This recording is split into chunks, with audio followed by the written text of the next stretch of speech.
The performance that you put on will absolutely determine whether your life insurance sales presentation is awesome and amazing or if it just flat out sucks. Having reviewed multiple sales presentation recordings like every week, rest assured guys, I've heard some of the worst and the best life insurance sales presentations in the entire country. I'm Doug Massi, and today we're going to talk about 3 things that have to happen during your presentation, whether you're selling remotely from your home or you're selling on a face-to-face basis. So let's start with a thumbs up. And I do suggest subscribing if you're new to the channel. We're putting out life insurance sales training videos and insurance agent content just like this all the time.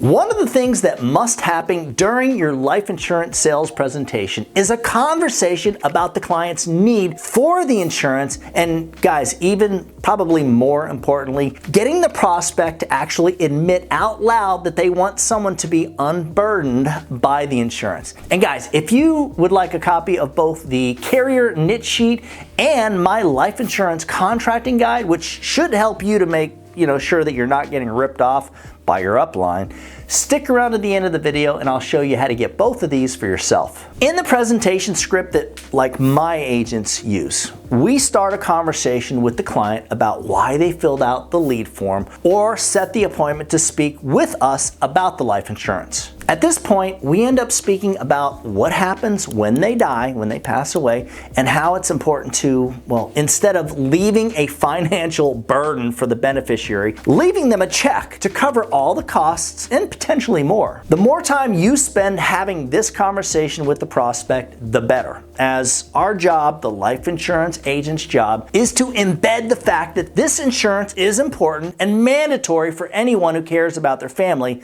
and actually believes in doing the right thing. Basically, without saying it out loud, we want to make sure that they understand that good people buy life insurance and dirtbags don't care enough and will just leave their family stuck with their own personal obligations. A second thing that's got to occur during your life insurance sales presentation is you have to bring lots of value to the table. Value, value, value. Value must be brought up front during the product presentation part of the script, right? And this is where we cover the insurance carrier and what they bring to the table. During my product presentation, I'm going to go over all the insurance carrier information, like when they were formed, information on even silly stuff would seem silly, but it's really not. How many people they employ, how many life insurance policies they've got in force, their value, their everything, AM best rating, anything I can come up with, I will spend time going over with them. Just telling them the information is a fail. So honestly, the only way to describe the correct way to go about doing this is you need to put on the insurance show. For example, instead of saying Mutual of Omaha was founded in 1909, I'll say something like, Mutual of Omaha, they've been around for over 115 years. That's before you and I were born. And with their financial rating, they're guaranteed to be around way after you and I are long gone, like just a memory to our great, great, great grandchildren. When it comes to bringing value, I don't just do it up front. We train our agents to expect the objections during the close and to use those objections as an opportunity to build more and more and more value in the product. Meanwhile, you're building more rapport. Then you go back and simply reclose the sale. You go for the close. They hesitate and they say something like, well, I need time to think about it. Then you simply say the following with enthusiasm and energy. Understandable, Jerry. Let me give you something else to think about. And then you pull out your subnotes on the carrier and the funeral concierge service that you're using, and you drop even more knowledge on them. Guys, at the end of the day, the more information, the better. Even if it's barely enough substance to do anything for you, I mean, really, knowledge turns into value. And the only way that most people are gonna buy life insurance is if they see all the value in it and the person bringing that value to the table, which is you, the agent. Remember, they're gonna buy you, not the insurance. It's just how it is. We all want to think, oh, they just want the insurance. No, no, no, no, no, no, no. No, that's not what sells insurance. Insurance doesn't do it. you do it. You have to bring a ton of value, you have to bring personality, you have to be enthusiastic as heck, and that's what they're gonna want. The performance that you put on will absolutely determine whether your life insurance sales presentation is awesome and amazing or if it just flat out sucks. I see these agents who are giving advice on TikTok on how to sell life insurance, and they love to show live clips of them speaking with a client. Most of these people are probably some of the worst salesmen and saleswomen in the world. They're completely clueless as to how to make an effective life insurance sales presentation and could be mistaken for artificial intelligence. I mean, that's not good. You know, not the good kind of AI, the fake kind. You have to perform with lots of energy, enthusiasm, and excitement. You have to be a great storyteller too.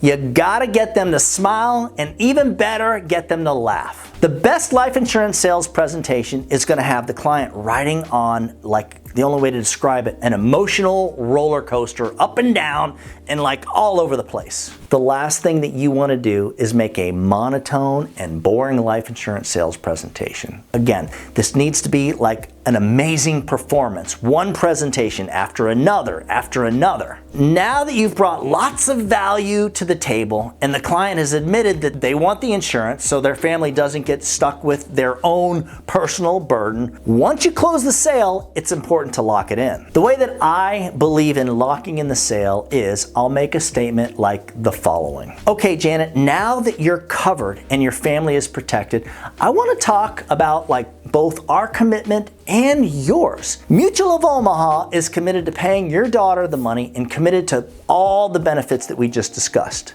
I'm going to ask you to verbally make your commitment to make sure that you've got the money available on the 3rd of each month, just like we talked about, so that we can keep our commitment with you. Janet, do you commit to making sure that $87 is available for life insurance each and every month? Guys, I feel like the lock, getting them to say yes, talking about this, doing this is something that you're gonna rarely hear other people talk about, especially on YouTube. And hey, it's game changer stuff. I mean, it is really important that you do this. By getting the prospect to make that verbal commitment, you're gonna get less cancellations. You're gonna have more of your clients will stay on the books longer. Hopefully you realize that there is a lot more to making an effective sales presentation than what I've discussed today, but by making sure that you do these 3 things that I just went over, your chances of having a successful career in life insurance sales is definitely going to be better. Hopefully you've gotten something out of this video. If you'd like a copy of both the carrier niche sheet and my life insurance contracting guide,